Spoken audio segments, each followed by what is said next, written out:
Bonjour Alice Moon. Bonjour, ça va? Très bien, merci beaucoup de nous accueillir au Théâtre des Nouveautés. Non, on est chez moi, alors on n'est pas au théâtre. Hein. C'est ma Bonjour petite Alice salle, Moon. c'est ma petite salle de théâtre. Très bien, merci beaucoup de nous accueillir au Théâtre des Nouveautés pendant 6 mois. On est chez moi, alors on n'est pas au théâtre. Ouais. Le placard, mis en scène par Francis Weber. Pardon. Non, Patrick Weber, oui, tout à fait. Ça commence bien. Hein. Eh bien, bonjour, nous sommes en compagnie de Valérie. Donc Valérie, nous sommes sur RFM, c'est bien ça? Donc... On recommence. Non, mais on peut regarder ça, c'est rigolo. Bien sûr, on regarde. Ben voilà. Bien sûr qu'on regarde. Alors on recommence. On recommence. Le placard, c'était un film. C'était Daniel Auteuil. Ouais. Comment on fait pour composer un personnage après Daniel Auteuil? C'est beau. Hein. Personnage qui doit mimer qu'il est homosexuel pour pas se faire licencier. Ça fait rire tellement de Français. Comment? C'est un défi. Non, hein. mais c'est pas. Oui, c'est un défi, mais en fait, je me suis plus inspiré du personnage de François Pignon plutôt que ce qu'a fait Daniel Auteuil.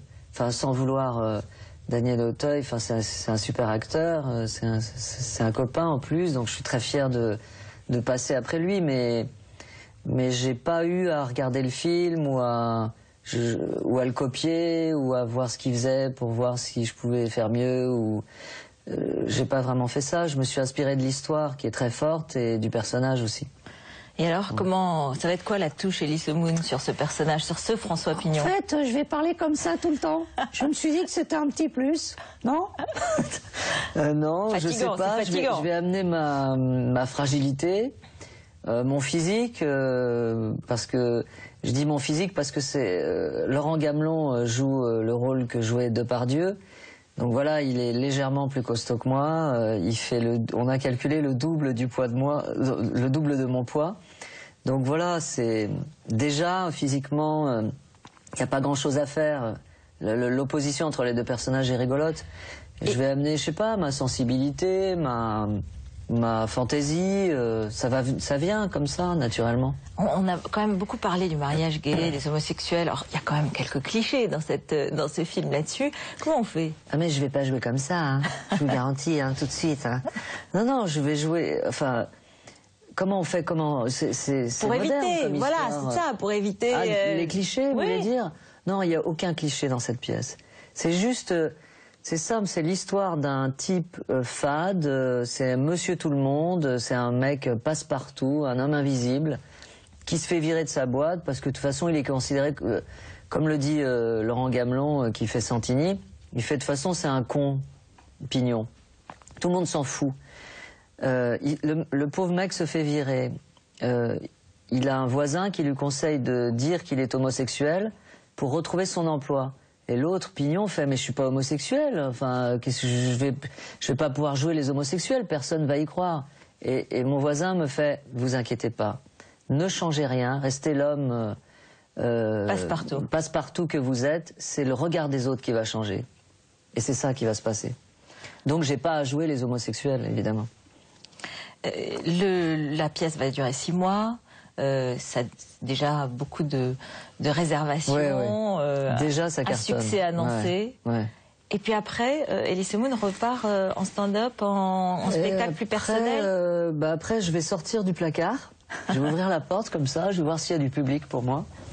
Et j'ai envie, oui, je suis en train d'écrire un nouveau spectacle. Ouais. C'est bizarre, c'est le fait de me retrouver sur scène avec des copains, chose qui m'était jamais arrivée depuis, enfin, ça m'était pas arrivé depuis très très longtemps. Ça me booste pour écrire mon propre spectacle. Et je suis en train d'y penser.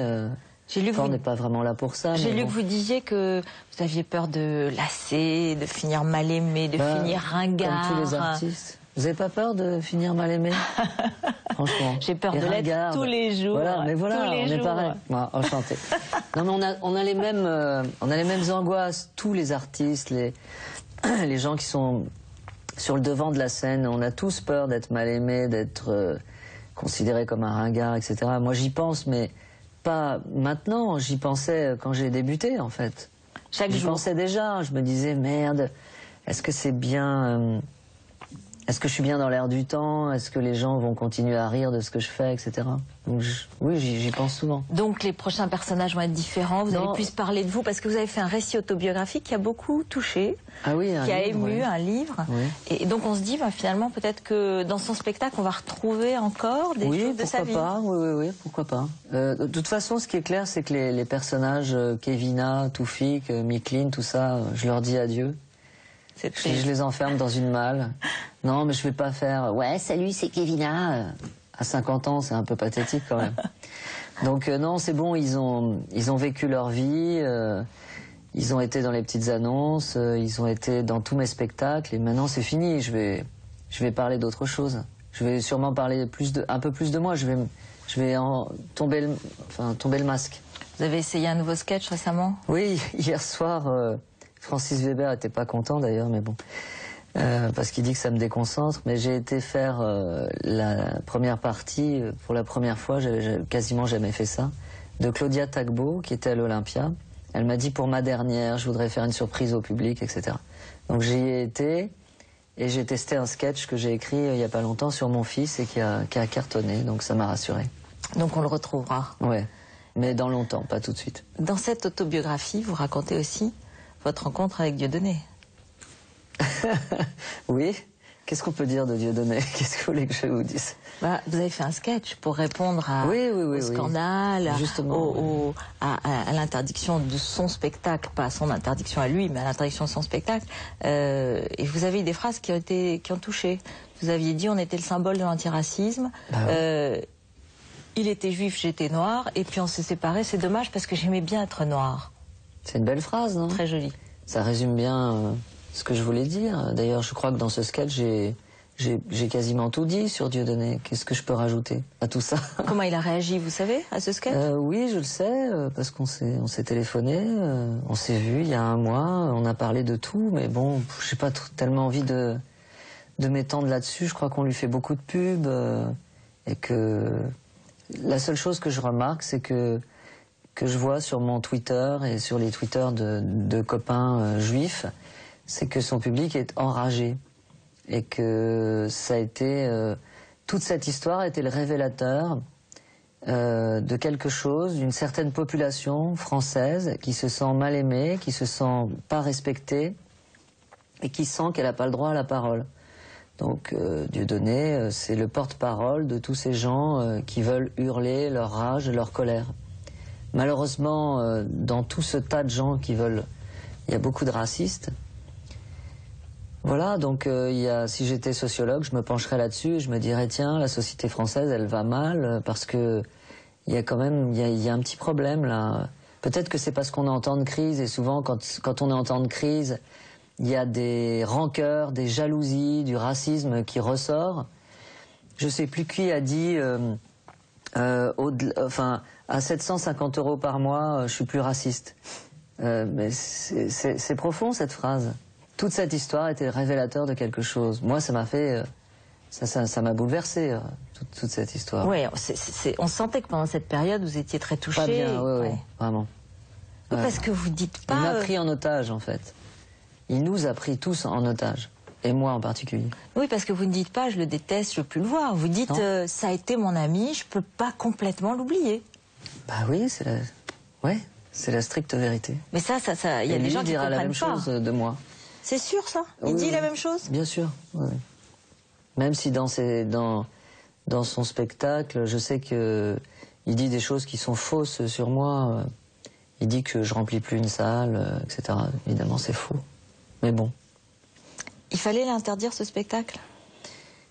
Je pense pas qu'il faille interdire des spectacles en règle générale. C'est pas bien, parce que de toute façon, ça martyrise l'artiste. Et puis ça donne encore plus aux gens envie d'aller le voir. Il faut interdire le fait qu'on soit raciste et méprisant pour un peuple, les Juifs. Ça, il faut l'interdire. Mais interdire des spectacles, non. Moi, je suis pour la liberté d'expression. Mais pas celle-là. Ça, c'est sûr. Vous avez approuvé Manuel Valls? Vous avez dit il a fait ce qu'il fallait, Manuel Valls? Je suis pas assez fin politique. Vous voyez, je sais même pas le dire. Pour savoir ce qui est bien, ce qui est pas bien, mais En tout cas, il faut... Moi, ce que je remarque, c'est le résultat de tout ça. Le résultat, c'est donc une certaine population française qui exprime sa colère et sa rage, et une autre population, les Juifs, qui commencent à flipper, à avoir peur. Et ça, c'est grave. Voilà, des Juifs qui disent je vais partir de France, je vais aller en Israël, aux États-Unis, à Londres, etc. Là, on ne me traite pas de sale juif. Mais ça peut changer. Il faut parler, il faut expliquer, il faut raconter, il faut rassurer. Bien sûr, ouais. Et l'État, la République intervient, protège. Oui, tant mieux, mais il faut que les Juifs se sentent protégés dans ce pays. Oui, c'est vachement important. Vous avez entendu Nicolas Bedos, il a fait un sketch assez caricatural, assez controversé. Ouais. Il a dit qu'il se cachait chez un ami parce qu'il était menacé. Mais c'est ce que je viens de dire. Je viens de vous dire que les fans de Dieudonné, c'est des guerriers. Et qu'ils sont... voilà, ils ne peuvent pas s'exprimer autrement, certains, que par la violence, par l'insulte. Donc oui, c'est dangereux. Franchement, vous avez vu le sketch, ceux qui ne l'ont pas vu, regardez-le. Il y a toutes les réponses à vos questions, je pense, dans ce sketch. Vraiment, j'ai mis du temps à l'écrire. Enfin, non, je l'ai écrit rapidement, mais j'ai mis du temps après. Chaque mot est pesé, chaque phrase est... Vraiment, j'ai pensé à tout. Comment ça s'est passé pour retourner après sur la scène et passer à un travail de théâtre, voilà, beaucoup plus... classique. Oui, neutre, différemment, où il y a moins d'affect, où il y a que le plaisir, sans doute. Eh ben voilà, vous avez répondu. Je suis passé de ça, qui m'a bien pris la tête pendant 3 semaines, vraiment, au placard. Et une fois que j'ai fait ce sketch, je me suis senti libéré d'un poids. Voilà, j'ai dit ce que j'avais à dire à Dieudo. J'ai dit ce que j'avais à dire autour de cette situation complètement folle et surréaliste. Entre autres que, en effet, on a commencé, c'était le petit juif et le gros noir, et on était le symbole de l'antiracisme, et tout d'un coup, les choses s'inversent, quoi. C'est complètement fou, c'est surréaliste. Donc je me suis débarrassé de ça et je suis passé... Voilà, à l'acteur qui vient, et c'est lui qu'on vient voir, François Pignon, dans le placard. Non, c'est important parce que comme ça, c'est aussi un travail sur votre image que vous faites à chaque fois que vous faites une nouvelle pièce ou un nouveau spectacle. C'est la première fois que je fais une pièce déjà. Mais pour moi, oui, c'est un vrai tournant. Hein. Oui, c'est un vrai tournant.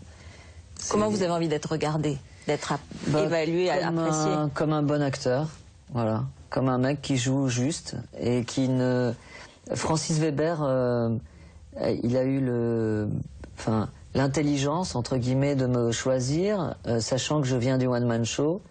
Et puis, il s'est dit, ce mec-là, il peut faire autre chose que caricaturer des personnages. Il peut être un comédien juste et amener sa propre fantaisie, ce qui est le cas. Il m'a fait confiance, parce qu'on peut avoir peur, et c'est peut-être pour ça que je fais un petit peu moins de cinéma que les autres, c'est que les metteurs en scène se disent, ça se trouve, ce mec-là, il va jouer comme dans ses sketchs, ce qui est complètement faux. Il sait jouer que la même chose, il peut pas, il peut pas faire un nouveau personnage, il est son personnage, il peut pas... Exactement, mais... Quand il viendra voir le placard, il comprendra. Apparemment, c'est bien parti. Tout à fait. Vous étiez engagé pendant la campagne électorale, hein? Oui. Vous aviez plutôt du côté de la gauche. Oui.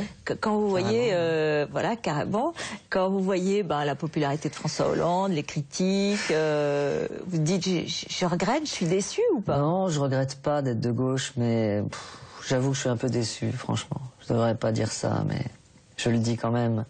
Ouais, je suis un peu déçu. On a besoin de quelqu'un qui nous mène à la baguette. Je crois que la France, les Français en tout cas, ils ont besoin d'être tenus.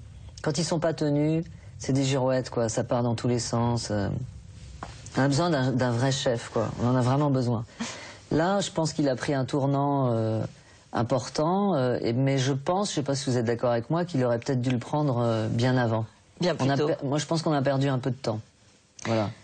Et la vie privée du président, ça inspire un humoriste. Vous vous dites, il nous a tous dépassés, nous les humoristes. Ça inspire les chansonniers, mais pas des gens comme moi. Moi, je fais des choses intemporelles. Si je fais un sketch sur François Hollande et Julie Gaillet, dans 3 mois, ça fera plus rire personne. Donc Non, mais c'est un peu... J'ai moi-même été victime de ces journaux-là, et j'imagine que c'est d'une grande violence. Mais surtout pour Valérie Trierweiler, je pense que c'est très violent. Ça m'étonne pas qu'elle soit restée une semaine à l'hôpital, parce que c'est vraiment un coup de massue, quoi. Donc ouais, c'est un peu... Je vois pas ce que ça a à faire dans le monde dans la vie politique. Ça affecte ou pas l'image du président? Ça vous touche? Carrément, vous dites... ouais. Enfin, je me dis, c'est un homme comme tous les hommes. Enfin, je veux dire, voilà, il est tombé amoureux, c'était pas sa femme. Bon, ça arrive. Ça m'est arrivé. donc je peux le comprendre. Sauf que c'est le président de la République. Donc ça prend une autre ampleur. Moi, mes histoires, on n'a pas parlé aux États-Unis, en Angleterre, en Chine, au Japon. Mais vous en parlez vous-même dans vos spectacles, d'une certaine façon. On les retrouve. Complètement, bien sûr. On les retrouve. Ouais. Beaucoup de succès pour vous, alors. Merci beaucoup. Beaucoup de succès pour le placard. Merci. On en reparlera. Et donc 6 mois aux têtes des nouveautés. 6 mois, et puis vous voyez, vous avez déjà votre place. Quand vous viendrez me voir, vous serez assise là.